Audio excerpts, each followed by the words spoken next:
Afternoon, everyone. I know it's been a while since I've made a video. I probably had made a couple and then not released them. I know I did a couple of monster videos and stuff like that, but you know, I want to get back into making some videos and talking. I think I enjoy it, obviously. And so in this video, I'm going to give a little update on where we're at right now. What's coming. We'll look at some two lists that I'm playing around with. So Monsters just got released. They've been spoiled for a while. WTC just ended. Don't have a ton of opinions on the tournament itself. I'll probably have like a team tournament type video at some point more specific to the topic. I don't want to get into that now. I am looking into going next year. I have a group assembled currently of 5 people we are not all committed 100% yet. Obviously, it's a year away. Some of us have kids. There's always work and life stuff. Who knows what's going to happen? But kind of like getting the feelers out there of, so 5 of us. And it's just fun to talk about it anyway. I'm obviously with the game, models are going to be released. We know there's going to be some crisis pack in January. It's not like I need to find somebody who plays I don't want to the best shield player. I got Ron, so I got that already. But like that wasn't why I went out and reached out to them. Like I got Nobility. So if the 5 who are currently would be me, Nobility, Ron, Rick, Johnny, and then Curtis. So Curtis would be a convert from Canada. You're allowed, I think, 2 slots from out of country. But honestly, we all just play online so much. It's basically virtual. Like Johnny and Curtis, I talk to almost the most about Marvel. Curtis maybe even the most because just we talked before the Meatmen formed more. And it's like, I don't even think about him as a Canadian so much. I forget that he lives there because I've only met him once, but we just talk so much about it. So, and I talk to Nobility a lot now. It's about going with people like, this is for a bigger, broader team topic one, but it's like, I had doing it a lot of years with other games. Going with people you like and that happen to be very good helps a lot. But like, you really want to have people who you're going to talk to and work with for the, that's most of the fun is like the prep and like just being a team. Like obviously playing and winning and doing well is always the goal. But, I've been on teams in other games where I don't like 2 of the people I play with, and it's just kind of miserable. It just kind of sucks. Kind of sucks the air out of the fun. So anyway, it's not about team construction. Like eventually you're gonna have to construct the like roster construction. Things are gonna be too different. But that's kind of like an exciting thing, generally speaking. I'm in TTS cuts, so I'm in the round of 32. I have my game tomorrow versus Defenders. I'm in the lunch meet, as I'm always in the lunch meet. I'm 1-0. So just going to that part real quick is the convocation part. So I am playing convocation in both the lunch meet and the cuts. Obviously, if I lose a lunch meet, I can change my list. If I lose in cuts, I'm out. So it's not too much different than what I've been playing in the past. I mean, I think in last cuts after the errata, I think I still kept Ultron. I might have had Crimson Dynamo in there. I think I dropped Zima for Taskmaster. Anyway, this is what I'm playing in cuts. There's not a whole lot to say. I have Ancient One in here. I only have 1-3 that's affiliated. I have Zemo. I mean, you could just call good splashes. Okay, there's some little bit of spice. If you go like 17, there's a strange list 17 that's pretty cool that I ran once. Ebony Maw is for 15 with like Ancient One and Strange and can do some cool things there. I'm sure it works at other point values as well. And he's kind of like an interesting thing in the meta that was gone for a long time. Obviously, Space Jam restricted at one point. Thanos it was unrestricted. He still didn't make like the hugest comeback after that, but I think with some of the new stuff in the meta, like he really is he's at least interesting, right? Like he is still 6 threat, but being very long range with displacement, a big terrain throw. Shush being like a super good card, if not one of the best tactics cards in the game, just for messing up people. I mean, think of some of the meta models that are out there, like Namor and Shang, and even Bill, Thor. Thor is probably the one that like why people thought about him at the beginning. You're range 4, and Thor's range 3 with a pounce. So not only can your attacks displace Thor if you get the trigger, but Shush stops him from leaping. So you could there's a world where Thor is a medium pounce is 7 inches distance. His range is only 3. So if you're just outside of range 3 of Thor, he can pounce, attack, right? If you shush the pounce, not only does he lose 3 power and doesn't get what effectively is a size 3 throw, so it's a huge thing, but now he's essentially staggered because he can't double tap. So he goes from hitting one of your models with a size 3 throw, double tap, to just a single tap. That's pretty good. I mean, that's pretty good for a card on a 6 threat model. And you can attack him from far enough away that, like, if you do get the trigger to, like, move him, he can get really far away. You could hit him with your throw, and then maybe, your throw is just over the distance of pounce, so, like, he can't pounce at you. If he wants to walk and pounce at you, you can stop that. Though you're already immune to collisions if you pay 2 power. So there's some, like, cute things there. I don't think it's, like, this counter to him, but it's cute. Again, Shang, hitting him from range 4 is really big. Being able to move him after that.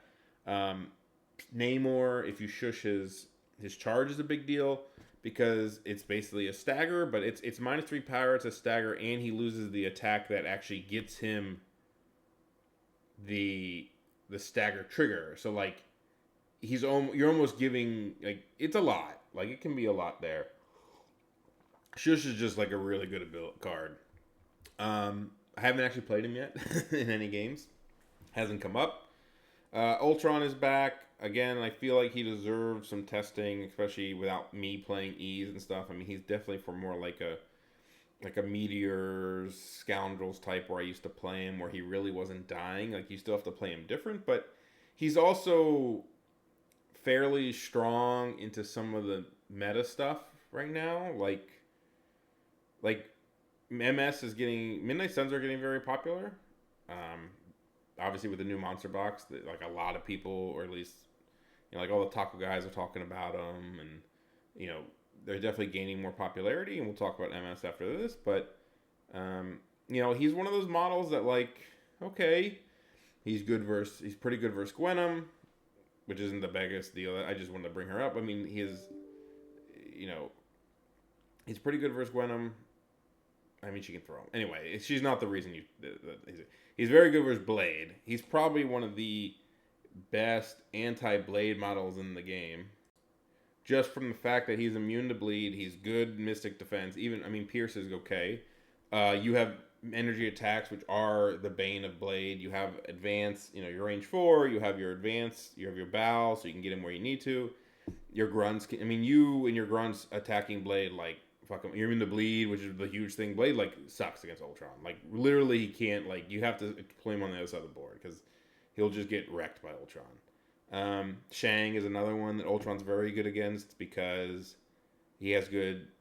The Mystic defense doesn't really matter because unless he's flipped and doing the other attack, but you have a lot of chip damage. Your range 4 energy, which is his worst. He has a bow, so, like, if he is up and close to you, you can bow him out, and then, like, Shane can't displace him with his stun because he can't be pushed. So by superpowers, so that's really cool. Like, that's a really, like, he can stagger you, sure, whatever, but, like, you have everything you need to, like, fuck him up. Like, your grunts, sure, your grunts are gonna give him blanks, but, like, just like the chip damage your grunts can do, like, with a spender, like, you can do, like, 3 chip damage. 1, 2, 3. 1, 2. It's like 3, at least 3 chip damage. The attack, the throw into the grunts blowing up that. Yeah, you can do, like, at least 3 chip damage with Ultron. Spenders and stuff like that, and he has a terrain throw. So, like, it's just hard for Shang. Shang is still very good, and, like, I wouldn't be like, oh my god, Ultron, I can't take Shang, but just given that it's a very popular meta choice to take Shang in a lot of rosters, he's in my roster. Ultron's good there. So I'm curious. It's more of I've taken him a couple times. He's still very good with power. People aren't really, like, slamming to attack him a ton. So why not? Everything else is pretty stock standard to what I've done before. Maybe Ancient One could be gone if you feel like you're 15. Like, at the end of the day, like, At the end of the day, this is just waiting for the crisis change. I just like playing Convocation, so I played a lot of Midnight Suns, and then I kind of miss Convocation. If you ask me which one I like more, I like Convocation more. I find the defensive bump to be a little more. It's different. It's a different, you know. I think Blade is better than he gives credit for, but Strange is much more fun and much more like interesting as a model, like because he does do a lot of things. I think the defensive Convocation bump puts more strain on the enemy than Midnight Sun's bump does. I don't think you can like plan around Midnight Sun's bump. Like you sometimes have to just let that happen. There are little margins you can make, but like it doesn't really allow a ton of room for your enemy. I'll say it this way: once your model activates in Midnight Suns, like your leadership is done, right? In a sense. So I guess what I want to mean is like the defensive bump has so much like versatility and like it's always quote unquote on to like mess up with your opponent, and you know, as the game board changes, as the game state changes, maybe they ping you for damage and you want to bump this way or you want to bump that way. It's not always clear. It's almost like a mini fallback a lot of the time. Like it's just much more fun leadership in my opinion than MS is. Obviously I love Midnight Sun's leadership and I love the movement leaderships, but if I had to pick between the two, I like Convocation more. It's also like my comfort.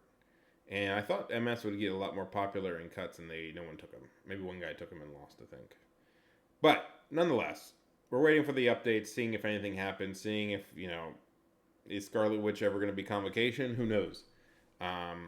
But we haven't got anything cool in a while, so there's really nothing to hype up. I mean, none of the monsters. I mean, if Mummy somehow, God forbid, was ever Convocation, that would be a really big deal. I mean, we're all like secretly hoping, but it's not going to happen. Dracula's probably a good shout. People are talking about him. He wasn't released for this event. He could have played him in the other one. I could have played him in cuts and just not played him first round. I could have played him in lunch meets. I just chose not to.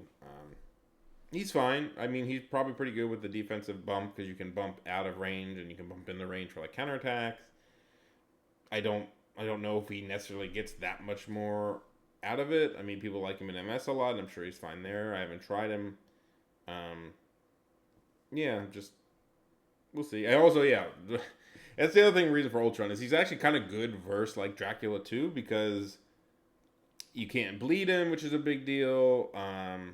He can't be bowed by Dracula. He's much longer range. I think him and the grunts with just two builders from each of them have like a 50-50 shot to one shot Dracula. So not even taking account like the terrain throw or any type of spender blowing up crap. You just straight up can get him. With books, you're pretty good. Like, it's just fine. Like, you're pretty good versus him. Like, it's not a super counter, but a lot of the stuff he does is, like, annoying for him. You're annoying for him. Because you can also move him away, which is, like, if you can pseudo-stagger Dracula. I played against him. If Dracula gets to, like, double tap and bow somebody, it feels like, oh, shit, this guy's super strong. If Dracula is halfway across the map and has to try to get back into the game, he feels like, oh, this kind of sucks. Which is, for a lot of characters, that is true. But being a range 2, no bump, no nothing, it can be even worse. Anyway, so that's my convo. We'll see how I do. If I lose, I'll go back to Midnight Suns for the rest of the year. Or for some games. So this is probably, I don't know if this is like my roster. I haven't updated for Monsters yet. I had a couple people ask me about Monsters. And I was like, okay, let me think about it. I played one game with one monster, but they weren't allowed in a lot of the events I played in, so I wasn't using them. That's the big reason, and I just haven't done many looking for games, like random games, to play them where they are allowed. I tend to do more tournament games. I'll try to get more LFG games in the future. But I don't really like playing with unreleased stuff that much. Like, it doesn't, like the day something drops, if it's like a month out from being released, I'm kind of whatever about it, and I wish they didn't do it. Actually, to be completely honest with you, it annoys me that they do it. Just because, like, I had a couple events, and I just couldn't play it. Like, I was like, okay, cool, it's 4 weeks out, I can play it to some random person online, but I can't play it in my local event, I can't play it in the TTS cuts, I can't play it in the Juicy, not Juicy League, the lunch meets. So anyway, now that they are coming out, I think I'm getting my box tomorrow. It's at least a little bit more hype. So probably some big things. Obviously, you're gonna always take Blade. You have to. Um, Voodoo. So like, if I was gonna go through and go back to editing, like to me, if I was gonna put an order of things, like I would never. I'd probably always take Mummy nowadays. Like, I honestly think that if I was going to start building a team, which I already have a team, I really do. What am I doing? How do you get to the breakdown? Where is it? There it is. I do think that Blade, Voodoo, and Mummy, and I don't want to go into each and every monster. He's a really good model for being. He's a potential like splash for people, and the fact that he's affiliated, he's probably the best 3 affiliated that we have. He has a lot of cool things he can do with souls, and he's tanky. He's very tanky. He's immune to conditions that are in like actually relevant, like weirdly like good against Dracula, in a weird way. Don't worry about his 2 energy defense. You're a freaking 5 health armor 1 model with 2 energy defense, and you can heal with your souls. You'll be fine. Don't worry about it. You're way tankier than half the things in this game. He is super tanky, and he heals. Like, it's pretty freaking good.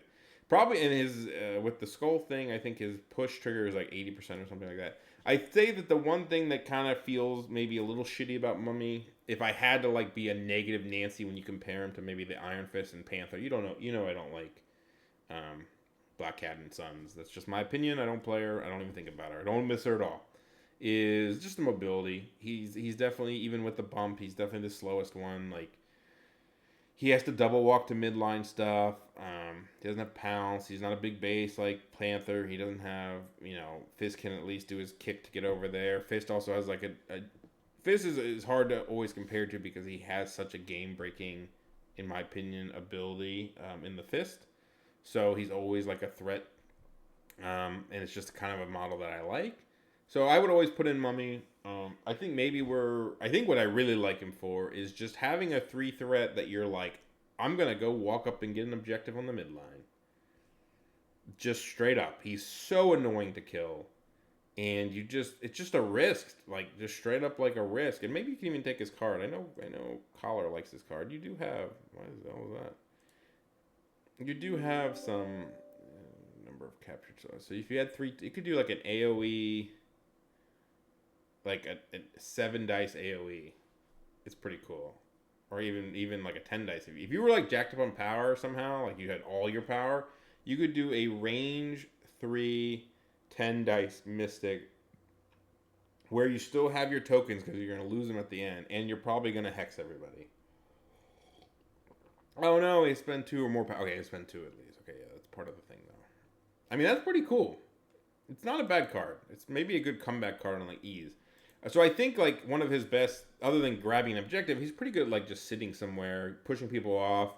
I mean, he might seem like a backline sitter, but you probably want to get him in the action, to be honest with you. I need to play with him more. I think he's really cool. Really good. Probably the best monster from the box. Okay. So Immortal Hawk, I was very anti him. And you know what? I will say, I was probably harsh. I never played him. Like in 30 games of Midnight Sun, I've never played Immortal Hawk with him. Ever. Like, he was in my roster, never used him. Never used this guy. He got popular after WTC. I think he did well there. Again, it's a team event. You get to pick your matches. I don't think anyone's ever going to deny that he was like a good Unga Bunga. I hate that word. I don't know why I say it. I hate it because everyone else says it. I hate that term. Like, he's good at that style. Like, you just fucking rip him and then Blade, and I probably wouldn't do leaderless. I think the one guy didn't go leaderless. That seems insane because of the mobility that Blade gives you. Blade's fine. If you just want to go smash people and roll the dice at them, it's probably with like things like Asgard, even definitely post nerf air quotes. It probably is one of your best ways to deal with them. And it kind of does lean a bit more into the like, oh, I got to roll dice. And that sucks. But at least like he can do it. Like he has the capability to go down the middle and do it. And so I still won't play like patch up and all that stuff or a bunch of other things that engage him or turn him on, but he's probably worth. I should probably give him a try. Like in the threat of him, especially if you get screwed, like stuck on something like Fisk or something, having him in your roster and he is affiliated and he's really good with your card, like you might as well. Like you might as well just have him there. You could Venomize him if you want. Anyway, so I'd probably put him in my roster until otherwise noted. I don't have Dracula. He could probably be here. I don't have Frank. I'm not a huge Frank fan. I think being a 4 threat, like I'm not going through his card. He just seems power starved. He's affiliated. If he wasn't affiliated, absolutely not. I don't like him at all. I don't really like him. He's not. I'm not itching to put him in my roster. I'll put it that way. I do think this roster has one too many 3 threat, but maybe not. I feel like you have to choose. I want to choose between Bast and Iron Fist and then put something else in. I don't even think Werewolf technically always makes it in. I think it's interesting to have a 5 threat who is affiliated and can use Siege and stuff. I've never played with him. I actually want to at least try him. People have said he's a little dice dependent, but his card seems really fun and good. So, again, here's one thing I wouldn't put out there.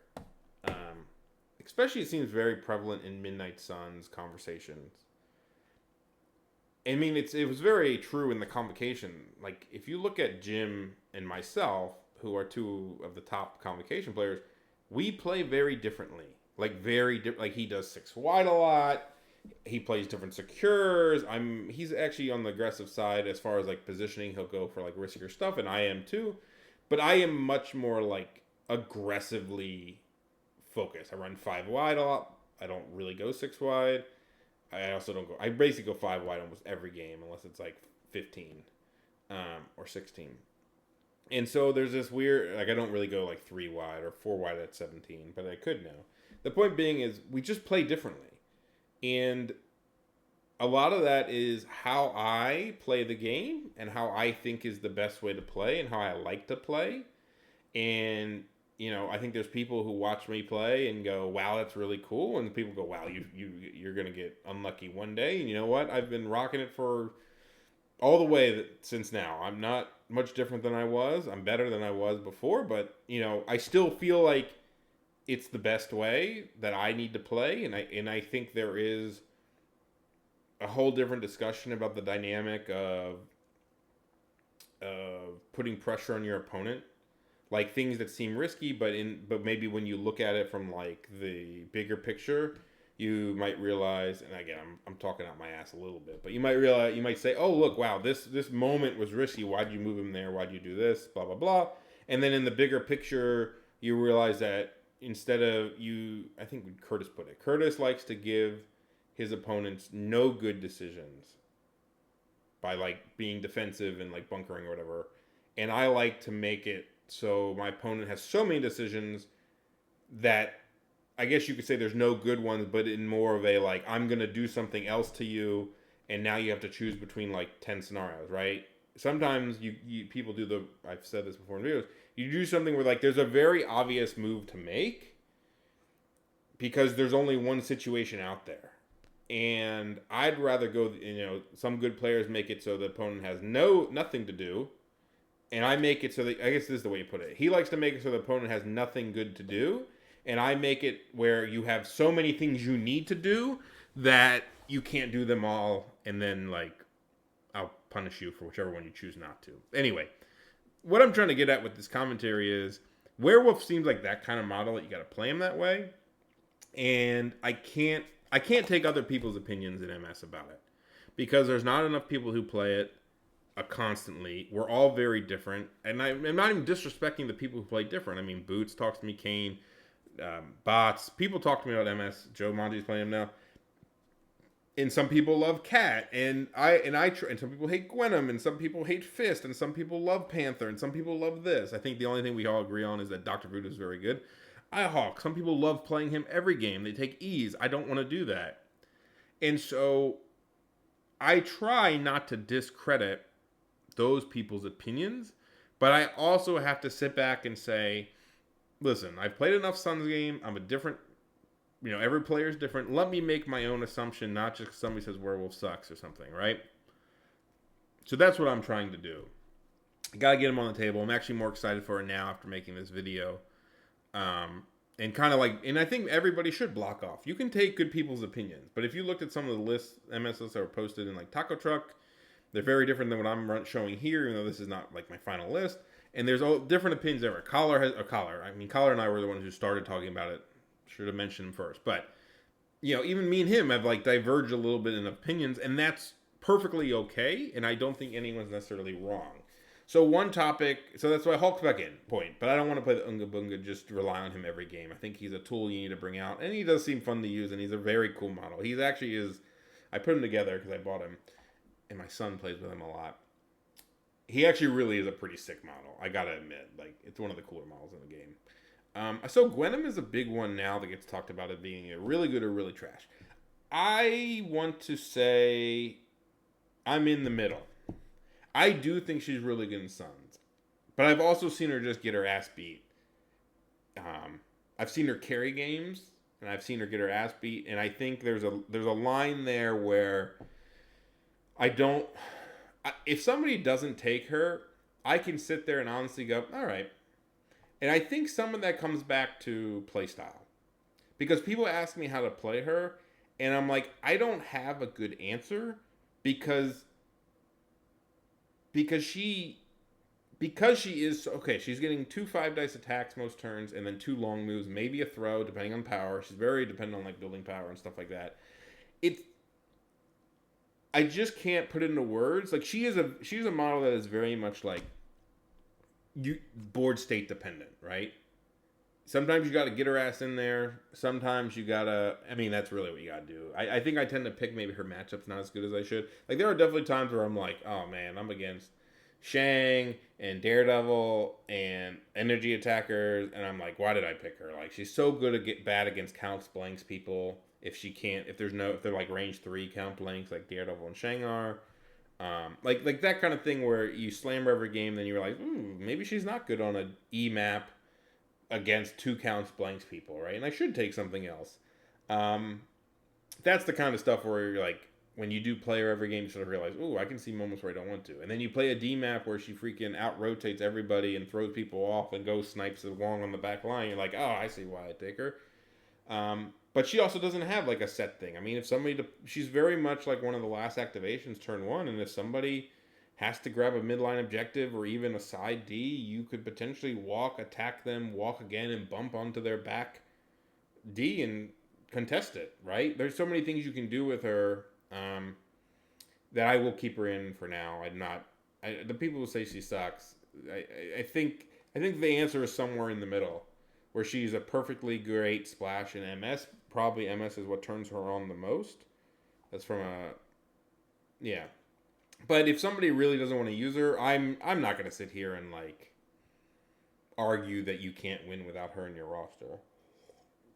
She's probably pretty good in a team event instance because of that. Because she is like really only good here, maybe, and there's a couple other ones where maybe you could put her. I don't know if I'd put her anywhere else without bump. Yeah, MS are pretty decent for team event stuff. Wong is probably a contested one, but Voodoo, but he's so good in Voodoo. Voodoo's so good in Suns. Like if you really should be forcing a model every game, it'd probably be Voodoo, other than maybe like the E type shit. But he is so good in Suns, in Convocation, that like honestly, you could probably take the core of Mummy, Voodoo, Blade and do really well. So there are arguments of people dropping Wong. So this is kind of a topic I want to approach. Let's go to another topic. I don't know if you need 3 affiliated 3s. I would probably, if I had to drop one without looking, it'd be Panther. Panther is kind of disappointing to me a lot.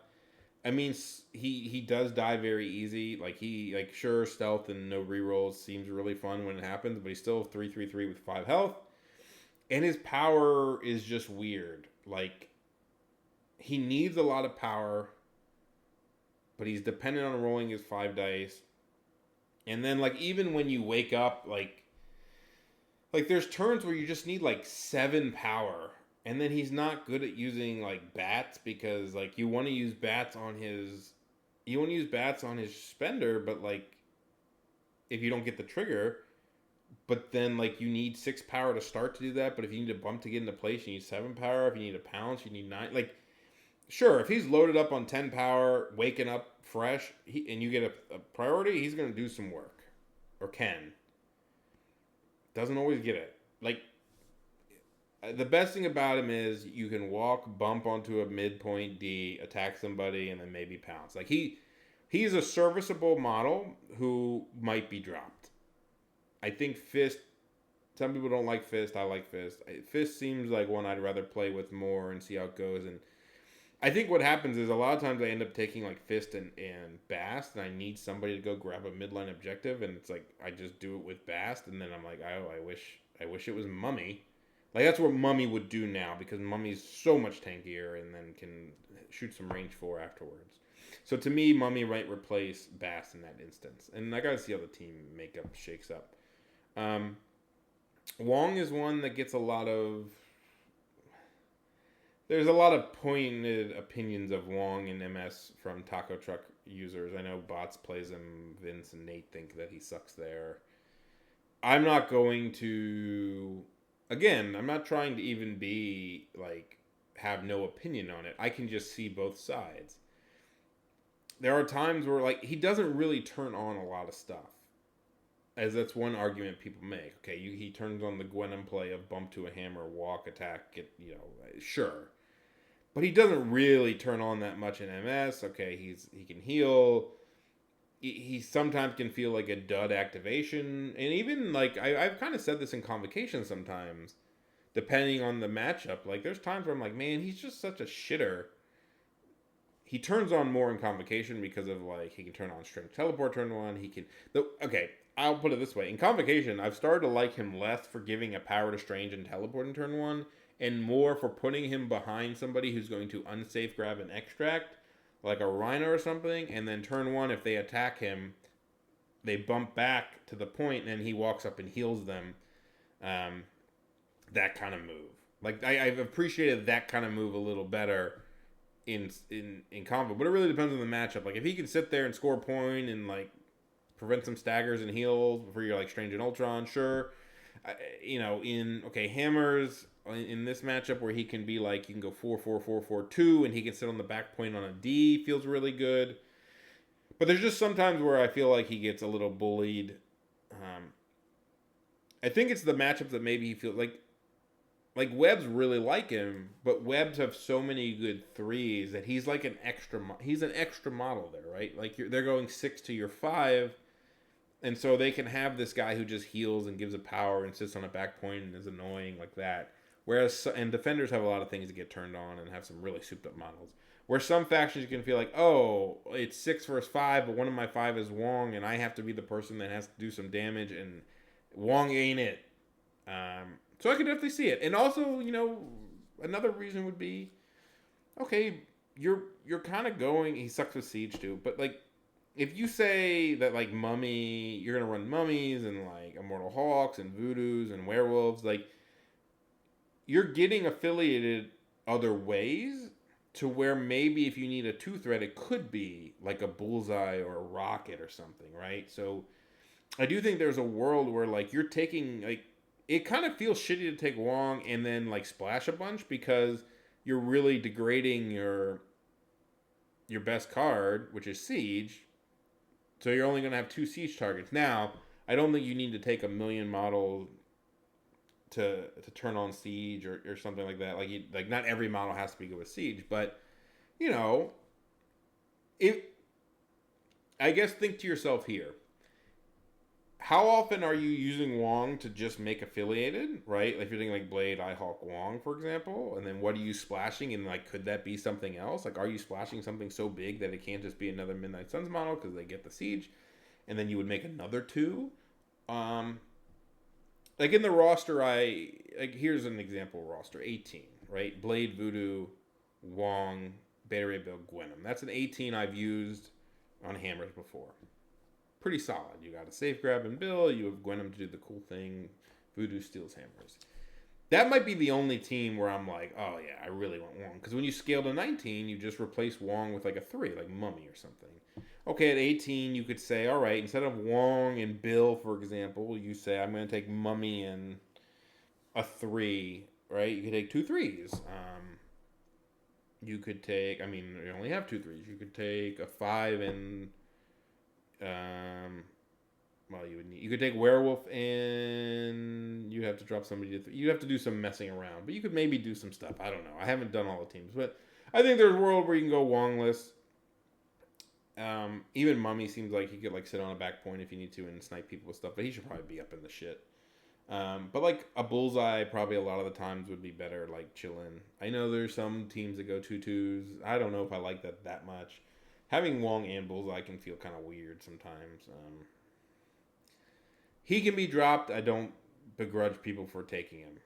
Bill, he's my personal safe grab of choice currently. I mean, Wrecking Crew can do it, which is kind of a cool 4 coming out.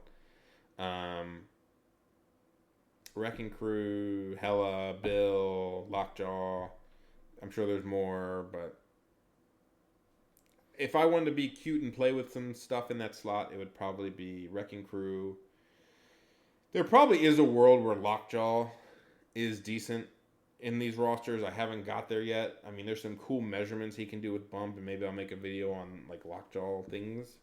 I did order Lockjaw just to have him because he's a cool model, and my son will like him because the dog. Right now, my son's favorite model is like MODOK 2 of the ones I have painted. That and like Rhino and Hulk. He likes the big boys. That being said, like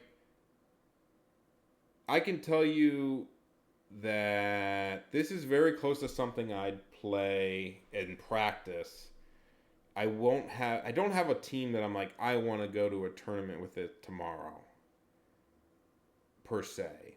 I would probably play something like this. I want to test Werewolf. Don't care about Drac right now. He's probably good here. And maybe he would be slotted in. I mean, maybe you drop Bash, you drop these two, and you can take Dracula, and you can take another 2. You could take another model. I don't know what these people are running.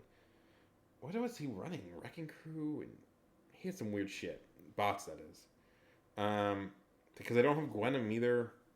I don't know what they're running in there. I forgot what they're running. Weird shit, maybe. I don't know. I don't like the 3/3s. Maybe you can take an outside 3, but then like, is it worth it at that point? Because you don't get siege value, and there are cases where like at 17, it is kind of nice to run like Blade Voodoo 3/3/3. If you have 3 good 3s to do it, I guess you can run like, I guess I did have Craven in the roster at one point, so you can run like Craven, one of the other 2s, and Mummies again. I don't know. I could see different things. I do think Lockjaw is kind of funny with the safe grab purposes. Bill's kind of boring, but he was always a good model. He's weirdly good in some of the new shit out there, like being immune to bleed is actually relevant with like Dracula and stuff being out there. His DR1 is great against Mephisto because of his stupid ability. So like he's always like perpetually like he's good against like Asgard. He's like perpetually like just randomly good against things, even if just how he is. So, what would I drop? If I drop Panther, I don't even know what I'd add like immediately. Is there something out there that I'm missing? Maybe. Anyway, I want to try more MS. Straight MS. Don't need a duel. I think iHawk, and with some of the nerfs that went out there, you don't need to run the duel, any sort of duel with it. You could run pure. I mean, we got people coming out like Elsa, but she's not till first quarter, so don't think about her. Like, people are talking about her like, I'm like, we're not there yet. Play what's out there now. You know? But I did want to talk a little bit more about it. I'm excited for Mummy. Want to try Werewolf. Don't care about Frank. Drax seems good. You can take him if you want. He might be in my list at some point. I'm probably a little anti-Dracula more than I should be, only because I tend to get a little more... When people hype something up too much, it makes me hate it. Like, honestly, like, it makes me dislike it actively. So, I try, and then it takes me some time to kind of be like, all right, we're fine. I'm going to play it now. So, I mean, obviously, there's still things I'm taking that are hyped up, but there's some that I'm just like, I'm not interested. But there's a lot of MS players out there now, so...